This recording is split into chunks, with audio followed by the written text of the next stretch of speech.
শুভ সন্ধ্যা বন্ধুরা। Public service কমিশনের তরফ থেকে ক্লার্কশিপ পরীক্ষা নিয়ে একটা খুব গুরুত্বপূর্ণ নোটিশ প্রকাশ করা হয়েছে।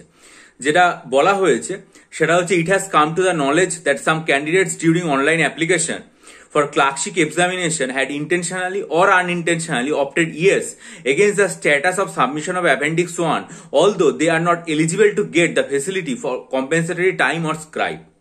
অর্থাৎ কিছু কিছু ক্যান্ডিডেট ইচ্ছাকৃত বা অনিচ্ছাকৃত ভাবে অ্যাপেন্ডিক্স 1 যখন স্ট্যাটাস সাবমিট করেছেন সেখানে তারা ইয়েস যে অপশনটা রয়েছে সেটা চুজ করেছেন, যদিও তারা কোন রকম স্ক্রাইব বা কোনো অতিরিক্ত সময় যেটা রয়েছে সেটা পরীক্ষায় বা অতিরিক্ত একজন সহলেখক যেটা রয়েছে সেটা পাওয়ার কিন্তু যোগ্যতা তারা রাখেন না। In the circumstances, it is notified that those candidates other than candidate belonging to LDCP, blindness, low vision category who have applied for compensatory time or scribe must produce valid appendix 1 issued by the competent authority on or before 29/12/2023. At the time of examination, failing which such candidate will not be allowed compensatory time or scribe.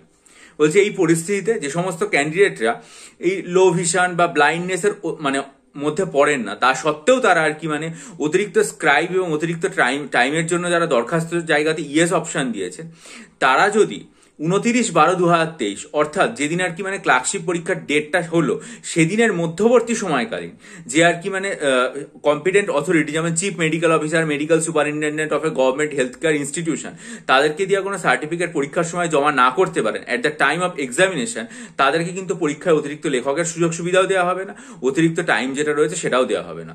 অর্থাৎ public service commission পরিষ্কারভাবে জানাচ্ছে যে যখন clerkship পরীক্ষার form জমা দিয়েছিলেন কিছু candidate, তারা অপ্রয়োজনীয় ইচ্ছাকৃত বা অনিচ্ছাকৃত ইয়েস অপশনটাতে ঠিক করেছেন অ্যাপেন্ডিক্স 1 এর, যেখানে তারা বলছেন যে যদিও তারা যোগ্য নন তা সত্ত্বেও তারা অতিরিক্ত টাইম বা অতিরিক্ত যে স্ক্রাইব সেটার জন্য দাবি করেছেন।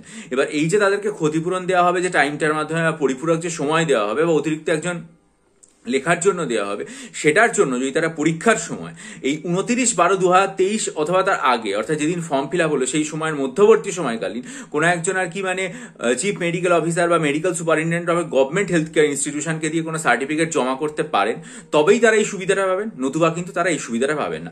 এটা পাবলিক সার্ভিস কমিশনের তরফ থেকে অত্যন্ত গুরুত্বপূর্ণ নোটিশ আকারে একদম প্রকাশ করে দেওয়া হয়েছে। আমি আপনাদেরকে দেখিয়েও দিতে চাইবো পুরো জিনিসটা, ঠিক আছে?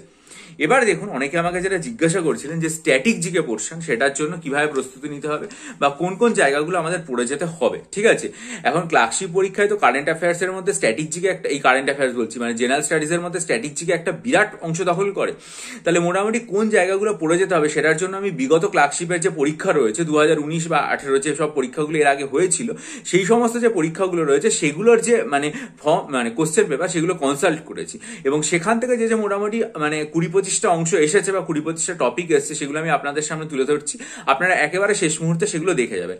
যেমন ধরুন, পরীক্ষাতে কোনো একজন এমপি তিনি কোন পার্লামেন্টারি কনস্টিটিউশন থেকে নির্বাচিত হয়েছেন এটা পড়ে যাবেন, কারণ গত 2019 সালে আমি দেখেছিলাম যে রাহুল গান্ধী এবং ভারতবর্ষের প্রধানমন্ত্রী নরেন্দ্র মোদী দুজনের ক্ষেত্রেই কিন্তু এটা জিজ্ঞাসা করা হয়েছিল।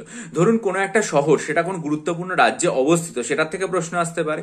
তারপরে হচ্ছে বিভিন্ন রকম বিখ্যাত ব্যক্তিত্ব, এবং সেই যে বিখ্যাত ব্যক্তিত্ব তারা কে কোন পজিশনে রয়েছেন। ধরা যাক ভারতবর্ষের মন্ত্রী তিনি, ধরা যাক বিদেশ মন্ত্রী তিনি কোথায় রয়েছেন, বা পররাষ্ট্রমন্ত্রী তিনি কে রয়েছেন, বা কোথাকার কে মুখ্যমন্ত্রী রয়েছেন, বা বিভিন্ন ইলেকশন কমিশন তার চিফ কে রয়েছে। এই যে ইম্পর্টেন্ট পার্সনস যারা গুরুত্বপূর্ণ পজিশনগুলোতে রয়েছেন তাদের নাম পড়ে যেতে হবে। কোনো একটা খেলা সেটা কোন ইয়ারে অনুষ্ঠিত হয়েছিল সেটা কারেন্ট অ্যাফেয়ার্স এর ক্ষেত্রে হতে পারে, সেটা পড়ে যাবে। এছাড়া কোনো একটা বন্দর সেটা কোন শহরে অবস্থিত সেই জিনিসটা পড়ে যেতে হবে। কোনো একটা রাজ্য এবং সেটা আর কি রাজধানী যেগুলো রয়েছে, বা কোনো একটা দেশ বা তার রাজধানী যেটা রয়েছে সেটা পড়ে যেতে হবে। বিভিন্ন বর্ডার ভারতবর্ষের সাথে বিভিন্ন দেশের, এবং সেই বর্ডারকে যারা পাহারা দেয় তাদের যে সিকিউরিটি ফোর্স রয়েছে সেটার সম্পর্কে পড়ে যেতে হবে। গুরুত্বপূর্ণ যারা আর কি মহাপুরুষ ভারতবর্ষে এবং বাংলায় জন্মগ্রহণ করেছেন তাদের নাম এবং তাদের জন্মস্থান পড়ে যেতে হবে। বিভিন্ন গুরুত্বপূর্ণ ব্যক্তিত্ব যারা বিভিন্ন খেলাধুলার সাথে যুক্ত সেটা পড়ে যেতে হবে। তারপরে হচ্ছে ডিফারেন্ট নেশন, অর্থাৎ বিভিন্ন রকম রাষ্ট্র মিলে একসাথে, যেমন বিভিন্ন রকম G7 বা ধরা যাক G20 বা ধরা যাক আর কি সার্ক, এই যে নেশনগুলো তৈরি করেছে এদের হেডকোয়ার্টার, এরা কবে তৈরি হয়েছে, কারা কারা এর সাথে যুক্ত, এগুলো পড়ে যেতে হবে। বিভিন্ন রকম যে ইম্পর্টেন্ট কান্ট্রি রয়েছে তাদের যে অবস্থান সেগুলো পড়ে যেতে হবে। তারপরে হচ্ছে যে বিভিন্ন সংস্থা, সেই সংস্থার শীর্ষ পদে কারা রয়েছেন সেগুলো পড়ে যেতে হবে। বিভিন্ন রকম গুরুত্বপূর্ণ ব্যক্তিত্ব তারা কোন কোন দেশের অধীনে, তারা কোন কোন দেশে বসবাস করেন সেটা পড়তে হবে। বিভিন্ন গুরুত্বপূর্ণ পুরস্কার, সেই পুরস্কার কারা পান সেগুলো পড়ে যেতে হবে। বিভিন্ন খেলাধুলা, সেই খেলাধুলার সাথে যুক্ত কোন কোন কাপ এবং কোন কোন ব্যক্তিত্ব বা খেলাধুলাটা প্রথম কবে হয়েছিল সেগুলো পড়ে যেতে হবে। বিভিন্ন কমিটি এবং সেই সমস্ত কমিটির যারা চেয়ারম্যান রয়েছেন তাদেরকে পড়ে যেতে হবে।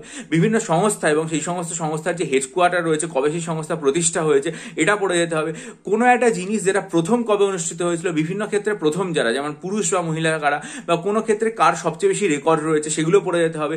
বই এবং বিখ্যাত লেখক যারা পড়ে যেতে হবে। বিভিন্ন বিখ্যাত ব্যক্তিত্ব কোন কোন জিনিসের পত্রের সাথে যুক্ত সেটা পড়তে হবে। অনুষ্ঠান কোনো একটা হলে সেটা কোন দেশে হয়েছিল বা তার অবস্থান কি রকম ছিল সেগুলো পড়তে হবে। আবার বিভিন্ন গুরুত্বপূর্ণ ঘটনা এবং তার সাথে যুক্ত যে সাল সেগুলো পড়তে হবে।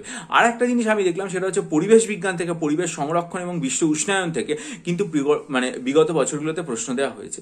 এখন এই যে মোটামুটি 20-25টা টপিক আমি বললাম, এই 20-25টা টপিক থেকে বিগত বছরগুলোতে ক্লার্কশিপ পরীক্ষায় প্রশ্ন এসছে স্ট্র্যাটেজিকের ওপর। এবং আপনারাও কিন্তু আমাকে বারবার জিজ্ঞাসা করছিলেন যে স্ট্র্যাটেজিকের কোন ইম্পর্টেন্ট পার্টগুলো পড়ে যেতে হবে।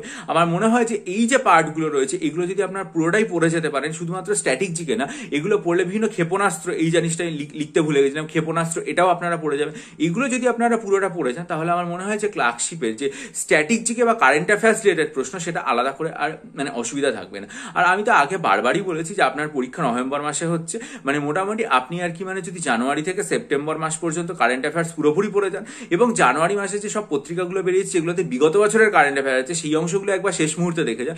আলাদা করে আপনার কিছু পড়ার দরকার নেই, এইটুকু পড়ে যান, আপনার স্ট্র্যাটেজিকে এবং কারেন্ট অ্যাফেয়ার্স যেটা রয়েছে সেটার পুরো অংশটাই আপনার আর কি কভার হয়ে যায় বলে আমার বিশ্বাস। এই হচ্ছে ভিডিওর বক্তব্য। ভালো লাগলে লাইক করুন, বন্ধুদের মাঝে শেয়ার করুন। আর যদি মনে করেন যে আমার তৈরি করা 3000 যে এমসিকিউ যেগুলো আমি অনলাইন ব্যাচে দিয়েছি এবং যেগুলো কিভাবে তৈরি করেছি, কিভাবে আপনি পাবেন সেগুলো সম্পর্কে বিস্তারিত ভিডিও আমার চ্যানেলে আপলোড করেছিলাম হচ্ছে 8 নভেম্বরের ভিডিও, সেটা দেখে, এবং আমি সোমবার দিন দেখুন সেটা নিয়ে আমার কমিউনিটি সেকশনে পোস্ট করেছি সেটা।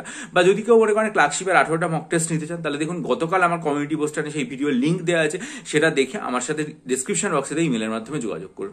ভালো থাকুন, বিজয়ী হন, সফল হন। চ্যানেলটা সাবস্ক্রাইব করুন, বন্ধুদের মাঝে ছড়িয়ে দিন, ভিডিওটা লাইক করে বন্ধুদের মাঝে ছড়িয়ে দিন এবং আপনাদের গুরুত্বপূর্ণ মতামত দিয়ে আমাকে ঋদ্ধ করুন। ভালো থাকুন, ভালো করে পরীক্ষা দিন।